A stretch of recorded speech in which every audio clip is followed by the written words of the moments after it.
contributes in value to the properties. So if the barn is 100 years old and it's not going to contribute to the property and the paint's peeling all over it, then we won't allow it. We won't stipulate it that it needs to be fixed. However, if it looks like it's about to fall down, we're going to ask you to tear it down because it becomes an issue on the property. It's a safety issue. Rodents, barns, things like that. Every property is a little bit unique. Every situation is a little bit unique, but generally speaking, that's how we view those buildings. So does anybody have any questions about that? I wanted to close that one first. The other issues that we see come up on the properties, just the peeling paint, it is always something. I think we've all gotten a lot better at getting our clients to take care of those issues before the appraiser comes out. At least that's what I've noticed. Probably contrary to popular belief, I do not like to go back out and do final inspections on peeling paint. I mean, it's a pain.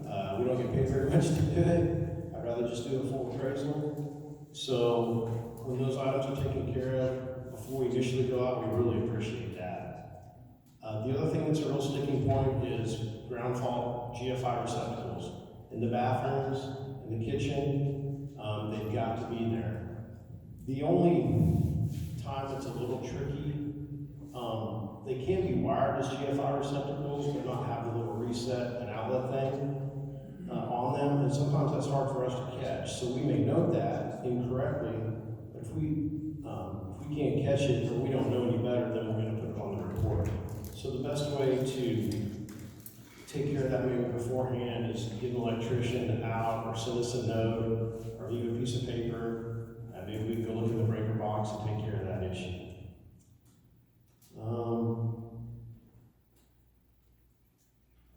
Roofs. Get a lot of questions on roofs.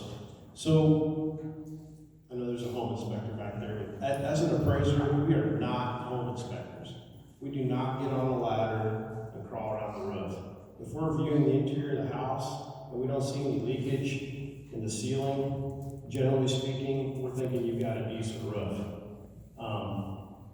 Or at least a roof to last a certain amount of years to cover the life of the note.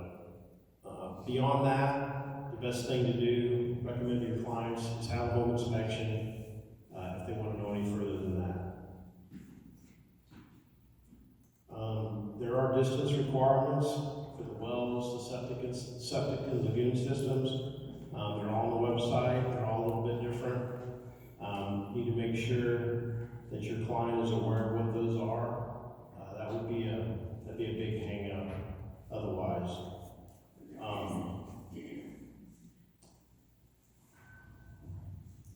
So you may have any questions? Yes, ma'am. Related living, old houses, old property.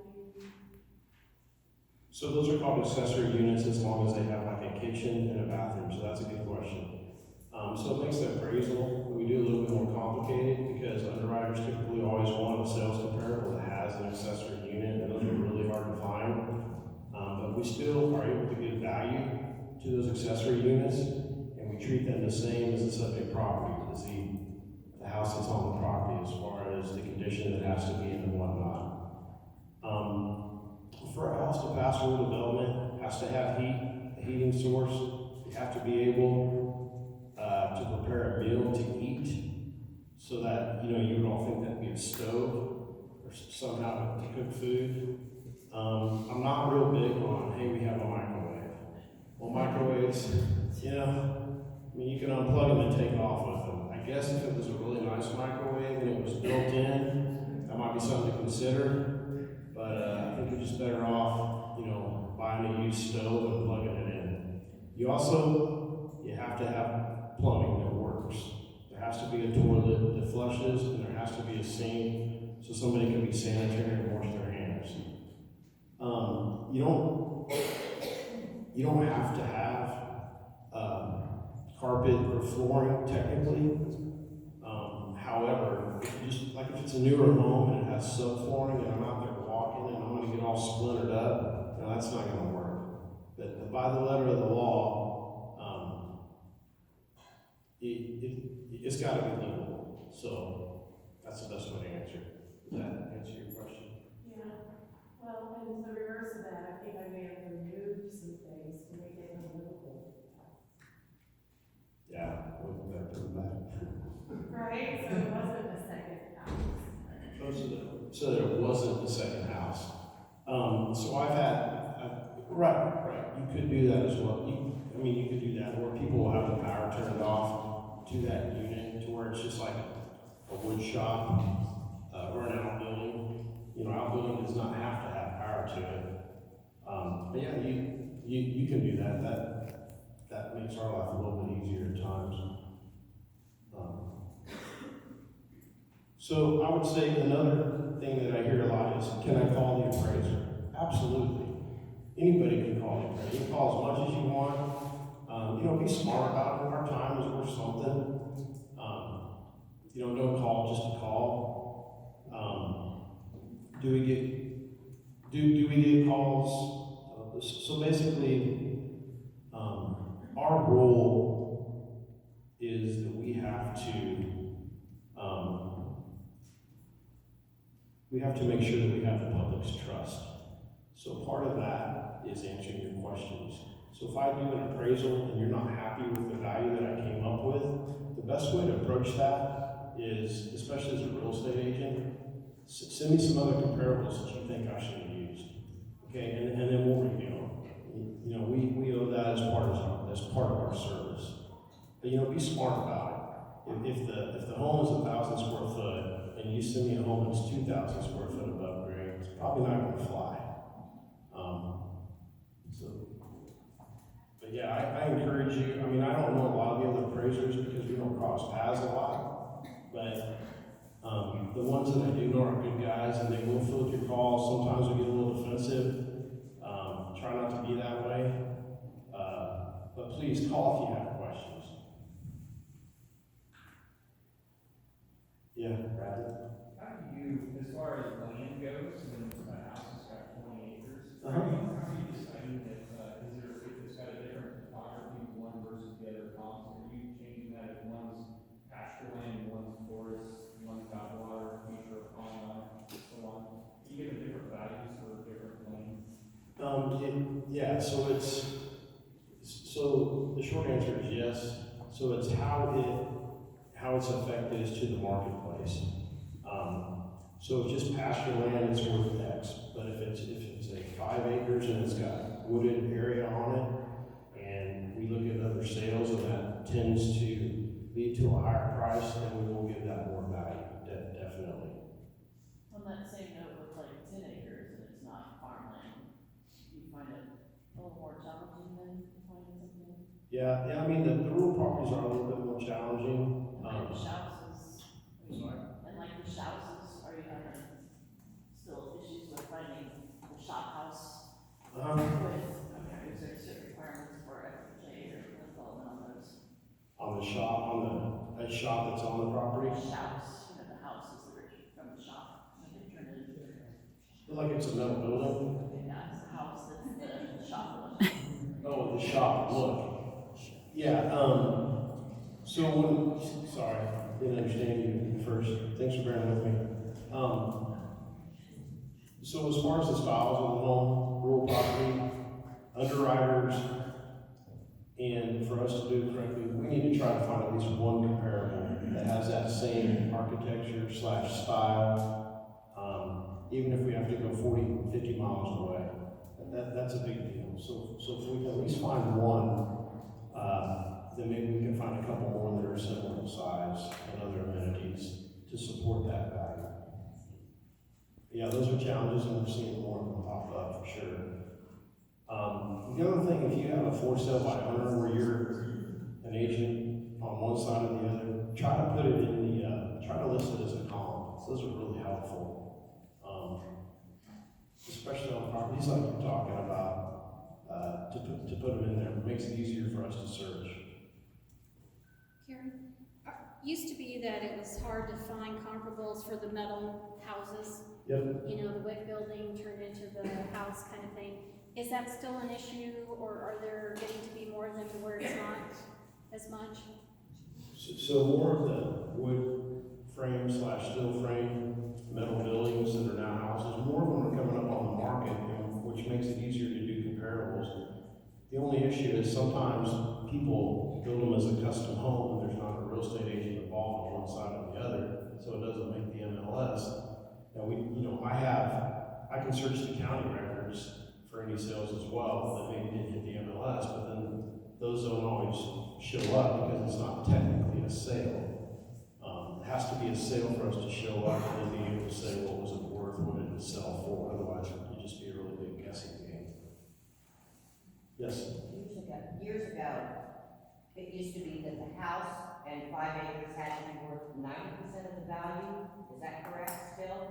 That, you can give some extra value to the extra land, but the primary, that you're giving value to the house and 5 acres. Well, that's what I was asking about, like the 10 acres. I've seen it be a challenge once you step up into that 10 acres that are. It becomes more of a challenge. So like a house in 5 acres versus the same house in 10 acres, that first 5 is worth more than that next 5. Let's say. So yeah, it's hard to depict that on the appraisal. There still is value to that land. Plus you have to look at, how is that land situated? So that additional 5 acres, could that be platted off into another lot? Will the county even let you do that? And then could you get a road back there to it? I mean, if you could, then it would be worth more money. If you couldn't, if it's just on the back side of the house, it's not worth as much as that first 5 that's on the frontage part of the road. Does that make sense? Well, but my question was I had been told years ago by an appraiser that the house and 5 acres had to be the majority of the value, had to be like 90-95%, or is there such a factor? I mean, there's no, from an appraiser standpoint, there's no rule of thumb like that. I know I heard Bradley talk about, 35% and whatnot, and those percentages can change from time to time. I'm not really sure, but I know they have things they have to follow. We do not. But we do try to be diligent and speak with the lender about these things before we go out, so that we all have an idea, and we're not wasting people's time and money, for sure. Yeah. So we'll go back to lender kind of relies on the appraiser on what they bring up. So we've got a lagoon out of it around it. Buyer, lender, if you want to make it have a mortgage inspection, depends on coming in. Is that, and did you come up with appraisals? Is that the appraiser's responsibility to have to work that in there, or is it, So. what was the question? We can't hear. So yeah, that's good. The good question was, she had there was a property that had a lagoon that did not have a fence around it. The appraiser should catch that and put that on there. Maybe the house was built 100 years ago and it didn't technically have to have a fence, but the perspective would be that's kind of a livability issue. You don't want kids or somebody, drowning. So to be safe and sound, the property should have a fence. Should be put on the report. So it doesn't dictate necessarily what type of lot, it should be just a general safety concern. Yeah. Yes. What question? A railing Yeah. around your porch, is it 18 inches or is it if you fall off the camera? You could fall off the cameras. So, like FHA, Rural Development, VA, they have specific guidelines. The porch cannot be, I think it's 24 inches. You think I know every one of these off the top of my head, but I have to look as well. If it's higher than 24 inches, it's gotta have railing. Okay. But if we go out and we think and it's 20 inches and we feel like it needs railing because it's just not safe, then it needs to have railing on it.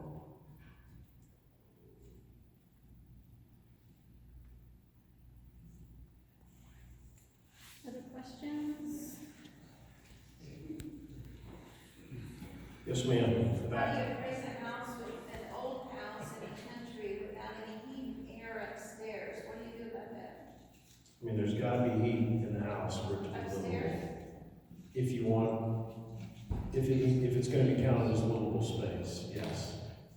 So sometimes I've seen older homes, like a story and a half, where it's got like a steep stairs going up, and there's a door, and they've got the door locked. So I'm thinking, well, it's not really livable space, it's just attic, they're just using it for storage. So technically, they wouldn't in that case. But if it's an open stair going up, there's gotta be a way for that space to be heated. Now, could you argue that heat rises in the way the house is constructed, that the heat gets up there? Sure, we could make that determination and be fine. But that's only necessary for growth development,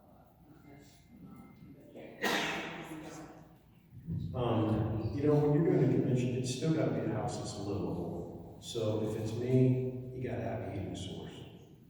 It's gotta be able to have heat, a permanent heating source.